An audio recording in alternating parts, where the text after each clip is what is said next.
കേരളം പ്രതീക്ഷിച്ചിരുന്നത് പോലെ ശബരിമല സ്വർണ്ണക്കൊള്ള കേസിന്റെ ഗതിവിഗതികൾ മാറി മറിയുന്ന കാഴ്ചയാണ് ഇന്ന് കൊല്ലം വിജിലൻസ് കോടതിയിൽ കണ്ടത്.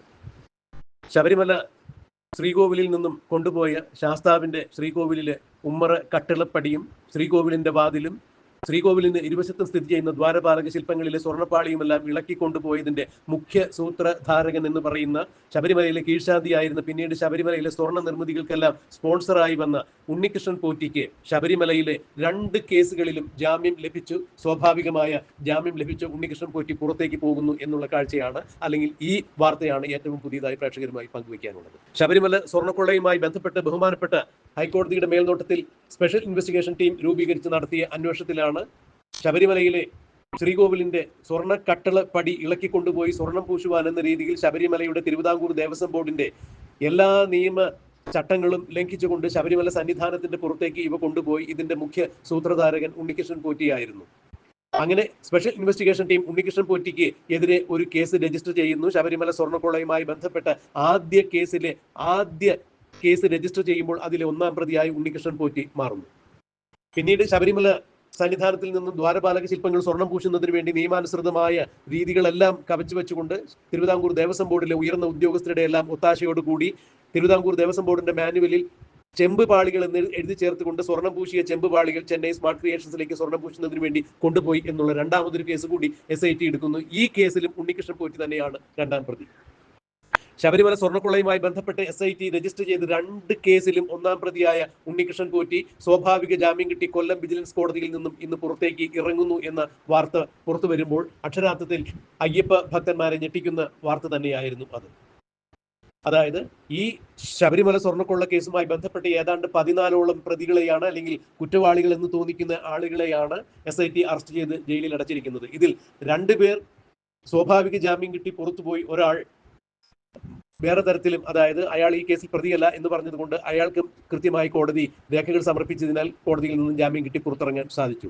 അതായത് കേസിലെ 2-ാം പ്രതിയായ മുരാരി ബാബുവിനും മറ്റൊരു അഡ്മിനിസ്ട്രേറ്റീവ് ഓഫീസറായിരുന്ന ശ്രീകുമാറിനും സുധീഷിനും ജാമ്യം കിട്ടി പുറത്തിറങ്ങി. ഉണ്ണികൃഷ്ണൻ പോറ്റി കൂടി ജാമ്യം കിട്ടി പുറത്തിറങ്ങുമ്പോൾ ശബരിമല സ്വർണ്ണക്കൊള്ളയുമായി ബന്ധപ്പെട്ട് 4 പേർ ജാമ്യം കിട്ടി പുറത്തിറങ്ങുന്നു. ഇതിനെല്ലാം അടിസ്ഥാനം സ്പെഷ്യൽ ഇൻവെസ്റ്റിഗേഷൻ ടീം ഈ കേസുമായി ബന്ധപ്പെട്ട് 90 ദിവസം കഴിഞ്ഞിട്ടും കോടതിക്ക് കുറ്റപത്രം സമർപ്പിച്ചില്ല എന്നുള്ളത് തന്നെയാണ്. അതുകൊണ്ട് തന്നെ പ്രതികൾക്ക് സ്വാഭാവികമായ ജാമ്യം കിട്ടുന്നതിന് അർഹതയുണ്ട് എന്ന് ചൂണ്ടിക്കാണിച്ചുകൊണ്ട് തന്നെയാണ് കൊല്ലം വിജിലൻസ് കോടതി ഉണ്ണികൃഷ്ണൻ പോറ്റിക്ക് ജാമ്യം കൊടുത്തിരിക്കുന്നത്. ഉണ്ണികൃഷ്ണൻ പോറ്റിയുടെ പേരിൽ രജിസ്റ്റർ ചെയ്തത് ആദ്യം ദ്വാരപാലക ശില്പങ്ങൾ ഇളക്കിക്കൊണ്ടുപോയ കേസാണ്. ആ കേസിൽ ജാമ്യം നേരത്തെ തന്നെ സ്വാഭാവിക ജാമ്യം കോടതി അനുവദിച്ചിട്ടുണ്ടായിരുന്നു കുറ്റപത്രം സമർപ്പിക്കാത്തതിന്റെ പേരിൽ. എന്നാൽ ഉണ്ണികൃഷ്ണൻ പോറ്റിയുടെ പേരിൽ കട്ടിളപ്പടിയുടെ കേസ് കൂടി കിടക്കുന്നതിനാൽ ആ കേസിൽ കുറ്റപത്രം സമർപ്പിക്കുകയോ അല്ലെങ്കിൽ അതിന്റെ കാലാവധി തീരാൻ ഇനിയും സമയമുണ്ട് എന്നുള്ള കാരണത്താലാണ് അന്ന് ഉണ്ണികൃഷ്ണൻ പോറ്റിക്ക് ജാമ്യം കിട്ടി പുറത്തിറങ്ങാൻ സാധിക്കാതെ വന്നത്. ആ കേസുമായി ബന്ധപ്പെട്ട് നവംബർ 3-ാം തീയതിയാണ് ഉണ്ണികൃഷ്ണൻ പോറ്റിയെ അറസ്റ്റ് ചെയ്തത്. അതുകൊണ്ട് കുറ്റപത്രം സമർപ്പിക്കാത്തതിനാൽ 90 ദിവസം പൂർത്തിയാകുന്ന സാഹചര്യത്തിൽ വീണ്ടും ഉണ്ണികൃഷ്ണൻ പോറ്റി കൊല്ലം വിജിലൻസ് കോടതിയിൽ ജാമ്യാപേക്ഷയുമായി എത്തുകയായിരുന്നു. സ്വാഭാവിക ജാമ്യം തേടി അദ്ദേഹം പുറത്തു പോകുന്നു. കടുത്ത ഉപാധികളോടുകൂടി തന്നെയാണ് കോടതി അദ്ദേഹത്തിന് ജാമ്യം അനുവദിച്ചിരിക്കുന്നത്. 10 ജാമ്യോപാധികളാണ് പറഞ്ഞിരിക്കുന്നതെങ്കിലും അതിൽ പ്രധാനപ്പെട്ടവ പത്തനംതിട്ട ജില്ലയിൽ ഉണ്ണികൃഷ്ണൻ പോറ്റി പ്രവേശിക്കരുത്, സാക്ഷികളെ ഒരു കാരണവശാലും സ്വാധീനിക്കാൻ ശ്രമിക്കരുത്, പാസ്പോർട്ട് ഉണ്ണികൃഷ്ണൻ പോറ്റി കോടതിയിൽ ഹാജരാക്കണം, മാധ്യമങ്ങളെ കാണരുത്, തെളിവ് നശിപ്പിക്കരുത് എന്നിങ്ങനെയുള്ള ഒരുപാട് ഉപാധികൾ പറഞ്ഞിരിക്കുന്നു. ഇവിടെ എന്താണ് തെളിവ് നശിപ്പിക്കുക എന്നുള്ളത് ഇപ്പോഴും മനസ്സിലാക്കാൻ സാധിക്കുന്നില്ല. ഈ കേസുമായി ബന്ധപ്പെട്ട് SIT സംസ്ഥാനത്തിനകത്തും പുറത്തും എല്ലാം കഴിയുന്നത്ര അന്വേഷണം നടത്തിയിട്ടും ഒരു തെളിവ് പോലും കണ്ടെത്താൻ സാധിച്ചില്ല എന്നുള്ളത് വളരെ ദയനീയമായ കാര്യം തന്നെയാണ്. കേസിനെ സംബന്ധിച്ചിടത്തോളം വളരെ പരാജയപരമായ രീതിയിലേക്ക് ഈ കേസ് മാറുന്നു എന്നുള്ളതിന് ഏറ്റവും വലിയ തെളിവ് തന്നെയാണ് അത്. ഉണ്ണികൃഷ്ണൻ പോറ്റി ശബരിമലയിലെ സ്വർണ്ണ നിർമ്മിതികൾ കൊണ്ടുപോയി ചെന്നൈയിലെ സ്മാർട്ട് ക്രിയേഷൻസിലാണ് സ്വർണം പൂശിയത് എന്ന് പറയുന്നു. അങ്ങനെയെങ്കിൽ സ്മാർട്ട് ക്രിയേഷൻസിൽ നിന്നും ഏതാണ്ട് 450 ഗ്രാം കട്ടിളപ്പടിയിൽ നിന്നും, അതായത് ശബരിമല ശ്രീകോവിലിന്റെ ഉമ്മറ കട്ടിളപ്പടിയും വാതിലും സ്വർണം പൂശിയതിൽ നിന്ന് ബാക്കി വന്ന 450 ഗ്രാം ഗോവർദ്ധന്റെ ബെല്ലാരി ജില്ലയിലുള്ള റോത്തം ജ്വല്ലറിയിൽ എത്തിച്ചു. ഒരു കൽപേഷ് എന്ന് പറയുന്ന ഒരാളാണ് ഉണ്ണികൃഷ്ണൻ പോറ്റിക്ക് വേണ്ടി ഈ സ്വർണം വാങ്ങി ഗോവർദ്ധന്റെ ജ്വല്ലറിയിൽ എത്തിച്ചത് എന്ന് പറയുന്നു. അവിടെ SIT നടത്തിയ സർച്ചിൽ 450 ഗ്രാം സ്വർണം കട്ടി കണ്ടെടുക്കുകയുണ്ടായി. എന്നാൽ ഇത് ശബരിമല സ്വർണ്ണക്കൊള്ളയുമായി ബന്ധപ്പെട്ട് ശബരിമലയിലെ തൊണ്ടി മുതൽ തന്നെയാണോ എന്നത് സ്ഥിരീകരിക്കാൻ സാധിച്ചിട്ടില്ല.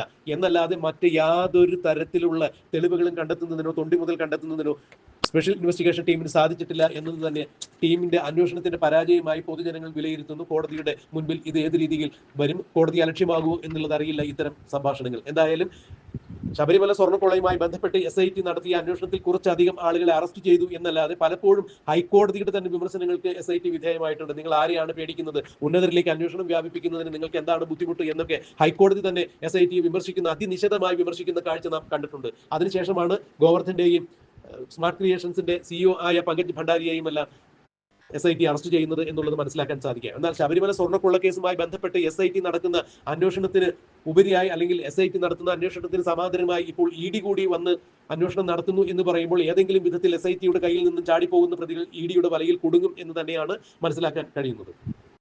ശബരിമല സ്വർണ്ണക്കൊള്ള കേസുമായി ബന്ധപ്പെട്ട് കള്ളപ്പണ ഇടപാട് നടന്നിരിക്കുന്നു എന്നുള്ള കേസിൽ ED അന്വേഷണം പ്രഖ്യാപിക്കുകയായിരുന്നു. കൊല്ലം വിജിലൻസ് കോടതിയിൽ നിന്നും ശബരിമല സ്വർണ്ണക്കൊള്ളയുമായി ബന്ധപ്പെട്ട് പ്രതികളിൽ നിന്നും എടുത്ത മൊഴികൾ SIT EDക്ക് കൈമാറണം എന്നുള്ള വിധി സമ്പാദിച്ചതിന് ശേഷം തന്നെ ED ഈ പ്രതികളെ എല്ലാവരെയും ഇനി ഓരോരുത്തരെയായി ചോദ്യം ചെയ്യും എന്നാണ് മനസ്സിലാക്കാൻ കഴിയുന്നത്. ഇപ്പോൾ ജാമ്യത്തിൽ ഇറങ്ങിയ ഉണ്ണികൃഷ്ണൻ പോറ്റി അടക്കമുള്ള ആളുകളെ ED ചോദ്യം ചെയ്യും എന്നാണ് മനസ്സിലാക്കാൻ കഴിയുന്നത്. എന്തായാലും ശബരിമല സ്വർണ്ണക്കൊള്ളയുമായി ബന്ധപ്പെട്ട് SIT അറസ്റ്റ് ചെയ്ത് ഇനിയും ജയിലിൽ കഴിയുന്ന പത്മകുമാറും N വാസുവും അടക്കമുള്ള ആളുകൾക്ക് ജാമ്യം കിട്ടും എന്ന് തന്നെയാണ് മനസ്സിലാക്കാൻ കഴിയുന്നത്. മാർച്ച് മാസത്തോടു കൂടി തന്നെ, അല്ലെങ്കിൽ മാർച്ച് മാസത്തിൽ ആദ്യമോ മാർച്ച് മാസം അവസാനമോ ആയിരിക്കും SIT കുറ്റപത്രം സമർപ്പിക്കുക, അല്ലെങ്കിൽ ഭാഗികമായ കുറ്റപത്രം സമർപ്പിക്കുക എന്നാണ് അറിയുന്നത്. അതുകൊണ്ട് തന്നെ കേസിലെ പ്രധാന പ്രതികളെല്ലാം, അതായത് ഇതുവരെയും അറസ്റ്റിലായ പ്രതികളെല്ലാം ജാമ്യത്തിൽ പോകാനുള്ള ഒരു സാഹചര്യം താനെ സ്വാഭാവികമായി സൃഷ്ടിക്കപ്പെടും. അതുകൊണ്ട് ഈ പ്രതികൾ പുറത്തിറങ്ങി കഴിഞ്ഞാൽ ഇതിന് ഇനിയിപ്പോൾ SIT പറയുന്നത് പോലെ തെളിവുകൾ, ഏതെങ്കിലും തെളിവുകൾ എവിടെയെങ്കിലും അവശേഷിച്ചിട്ടുണ്ടെങ്കിൽ അതുകൂടി നശിപ്പിക്കപ്പെടുവാനുള്ള മാർഗം കൂടിയായിരിക്കും.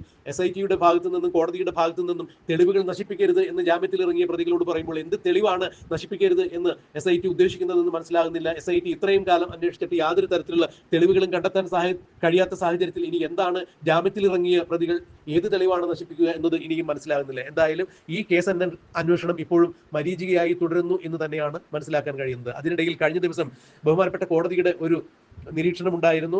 ഈ കേസുമായി ബന്ധപ്പെട്ട് അറസ്റ്റിലായിരിക്കുന്ന പ്രതികൾക്ക് എല്ലാവർക്കും സ്വാഭാവികമായ ജാമ്യം കിട്ടിയാലും അതൊരു രക്ഷപ്പെടലായിരിക്കില്ല. ശബരിമല അയ്യപ്പന്റെ സ്വർണ്ണംകെട്ട എല്ലാവരെയും നിയമത്തിന്റെ മുന്നിൽ കൃത്യമായി കൊണ്ടുവരും, എല്ലാവരും മാതൃകാപരമായി ശിക്ഷിക്കപ്പെടും എന്നൊക്കെ കോടതിയുടെ ഭാഗത്തു നിന്ന് നിരീക്ഷണം ഉണ്ടായിരുന്നു. നല്ല കാര്യം, അങ്ങനെ നടക്കുകയാണെങ്കിൽ അത് തന്നെയാണ് അയ്യപ്പ വിശ്വാസികൾ ആഗ്രഹിക്കുന്നത്. നിയമവാഴ്ചയുള്ള നാട്ടിൽ അത് തന്നെയാണ് ആവശ്യം. ആരെങ്കിലും ശബരിമല ശാസ്താവിന്റെ സ്വർണ്ണം കട്ടിട്ടുണ്ടെങ്കിൽ അത് മന്ത്രിയായാലും തന്ത്രിയായാലും തീർച്ചയായും അവർക്ക് തക്കതായ നിയമം അനുശാസിക്കുന്ന ശിക്ഷ കൊടുക്കണം, മാതൃകാപരമായി ശിക്ഷിക്കേണ്ടത് ആവശ്യമാണ്. നീതിന്യായ വ്യവസ്ഥ നിലനിൽക്കുന്ന ഒരു രാജ്യത്ത്, ഒരു സംസ്ഥാനത്ത് ഇത് തന്നെയാണ് ഭക്തജനങ്ങളും പ്രതീക്ഷിക്കുന്നത്. എന്നാൽ ശബരിമല സ്വർണ്ണക്കൊള്ളയുമായി ബന്ധപ്പെട്ട് SIT നടത്തിയ അന്വേഷണത്തിൽ 2018-19 കാലഘട്ടത്തിൽ ശബരിമലയിൽ നടന്നു എന്ന് പറയപ്പെടുന്ന ഈ മോഷണം നടക്കുന്ന സമയത്ത് ശബരിമലയിൽ ദേവസ്വം കാര്യങ്ങളെല്ലാം നോക്കിയിരുന്നത് ദേവസ്വം മന്ത്രിയുടെ ആളുകൾ തന്നെയാണ്. അതായത് ദേവസ്വം ഭരിച്ചിരുന്നത് കടകംപള്ളി സുരേന്ദ്രനാണ്. ഒന്നാം പിണറായി വിജയൻ സർക്കാരിന്റെ കാലത്താണ് ഈ സ്വർണ്ണക്കൊള്ള നടന്നിരുന്നത്. ഒന്നാം പിണറായി വിജയൻ സർക്കാരിൽ ദേവസ്വം മന്ത്രിയായി കടകംപള്ളി സുരേന്ദ്രൻ ഭരിക്കുമ്പോഴാണ് 2018-19 കാലഘട്ടത്തിൽ ശബരിമലയിൽ സ്വർണ്ണക്കൊള്ള നടക്കുന്നത് എന്നുള്ളതിനാൽ ഇതിന്റെ ധാർമ്മികമായ ഉത്തരവാദിത്തം അന്നത്തെ ദേവസ്വം വകുപ്പ് മന്ത്രിയായിരുന്ന കടകംപള്ളി സുരേന്ദ്രനുണ്ട്. SIT ഒരു തവണ കടകംപള്ളി സുരേന്ദ്രനെ ചോദ്യം ചെയ്യുന്നതിന് വേണ്ടി വിളിച്ചു വരുത്തിയിട്ടുണ്ടായിരുന്നു. മറ്റുള്ള പ്രതികളെ ചോദ്യം ചെയ്യുന്നതിൽ നിന്നും വിപരീതമായി വളരെ രഹസ്യമായി തന്നെ രഹസ്യ കേന്ദ്രത്തിൽ വെച്ചാണ് കടകംപള്ളി സുരേന്ദ്രനെ SIT ചോദ്യം ചെയ്തത്. അതെന്തുകൊണ്ടാണ് എന്നുള്ളത് ഇനിയും വ്യക്തമല്ല. എന്തായാലും രാഷ്ട്രീയ സ്വാധീനത്തിനോ സമ്മർദ്ദങ്ങൾക്കോ വഴങ്ങി SIT പ്രവർത്തിച്ചിട്ടുണ്ട് എന്ന് തന്നെയാണ് ഇപ്പോൾ പ്രതിപക്ഷവും ആക്ഷേപം ഉയർത്തുന്നത്. മന്ത്രിയെ, അതായത് ദേവസ്വം വകുപ്പ് മന്ത്രിയായിരുന്ന കടകംപള്ളി സുരേന്ദ്രനെ രക്ഷിക്കുന്നതിന് വേണ്ടി കടകംപള്ളി സുരേന്ദ്രനെ അറസ്റ്റ് ചെയ്ത് CPM-ന്റെ പ്രതിച്ഛായ നഷ്ടമാകാതിരിക്കുന്നതിന് വേണ്ടിയാണ് തന്ത്രിയെ ഈ കേസിൽ ഇട്ടുകൊടുത്തത് എന്നുള്ളൊരു ആക്ഷേപം ഇപ്പോൾ ഉയരുന്നുണ്ട്. ആ ആക്ഷേപം, അതിന്റെ വസ്തുത എന്ത് തന്നെയായാലും കടകംപള്ളി സുരേന്ദ്രനിലേക്ക് വീണ്ടും SIT ചോദ്യം ചെയ്യപ്പെടാതിരിക്കാനും കടകംപള്ളി സുരേന്ദ്രനെ അറസ്റ്റ് ചെയ്യാതിരിക്കുവാനും വേണ്ടി മുഖ്യമന്ത്രി പിണറായി വിജയന്റെ, അതായത് ആഭ്യന്തര വകുപ്പ് മന്ത്രി കൂടിയായ പിണറായി വിജയന്റെ സ്വാധീനവും സമ്മർദ്ദവും ഉണ്ടായി എന്നാണ് പ്രതിപക്ഷം പറയുന്നത്. ഈ കാര്യം ഉന്നയിച്ചുകൊണ്ട് കഴിഞ്ഞ ദിവസം പ്രതിപക്ഷ നിയമസഭയിൽ വലിയ പ്രക്ഷുബ്ധമായ രംഗങ്ങൾക്കാണ് വഴിയൊരുക്കിയത്. എന്തായാലും ശബരിമല സ്വർണ്ണക്കൊള്ളയിൽ ഒന്നാം പ്രതിയായ, അതായത് ശബരിമല സ്വർണ്ണക്കൊള്ളയുമായി ബന്ധപ്പെട്ട് 2 കേസുകളാണ് SIT രജിസ്റ്റർ ചെയ്തിരുന്നത്. ഈ 2 കേസിലും ഒന്നാം പ്രതിയായ ഉണ്ണികൃഷ്ണൻ പോറ്റി സ്വാഭാവികമായ ജാമ്യം തേടി പുറത്തേക്ക് പോകുന്നു. കൊല്ലം വിജിലൻസ് കോടതിയിൽ നിന്നും ജാമ്യത്തിന്റെ നടപടികൾ പൂർത്തിയാക്കി ഇപ്പോൾ തിരുവനന്തപുരം ജയിലിൽ കഴിയുന്ന ഉണ്ണികൃഷ്ണൻ പോറ്റിക്ക് വൈകുന്നേരത്തോടു കൂടി ജയിലിൽ നിന്ന് മോചിതനാകാൻ കഴിയും എന്ന് തന്നെയാണ് മനസ്സിലാക്കാൻ കഴിയുന്നത്. സ്വാഭാവികമായും ജയിലിൽ കഴിയുന്ന ശബരിമല സ്വർണ്ണക്കൊള്ളയുമായി ബന്ധപ്പെട്ട് എല്ലാ പ്രതികളും ജാമ്യം കിട്ടി പുറത്തിറങ്ങാനുള്ള അവസരം സൃഷ്ടിച്ചിരിക്കുന്നു. SIT കുറ്റപത്രം സമർപ്പിക്കാത്തത് കൊണ്ടാണ് ഇങ്ങനെ ഒരു അവസ്ഥയുണ്ടായത്. ഇത് കള്ളക്കളി തന്നെയാണ്. ഭരണപക്ഷവും SITയും തമ്മിൽ ഒളിച്ചു കളിച്ചതിന്റെ പേരിൽ തന്നെയാണ് ഇത്തരത്തിലൊരു സംഭവം നടന്നത് എന്ന് പ്രതിപക്ഷ നേതാവും മറ്റ് ഘടകകക്ഷികളും ചൂണ്ടിക്കാണിക്കുമ്പോൾ വാസ്തവത്തിൽ ശബരിമല സ്വർണ്ണക്കൊള്ളയ്ക്ക് ചൂട്ടുപിടിക്കുകയായിരുന്നു SIT എന്നാണ് പ്രതിപക്ഷ നേതാവ് ചോദിച്ചത്. എന്താണ് ഇതിന്റെ വാസ്തവം എന്നുള്ളത് നമുക്ക് കണ്ടറിയാൻ കാത്തിരിക്കാം.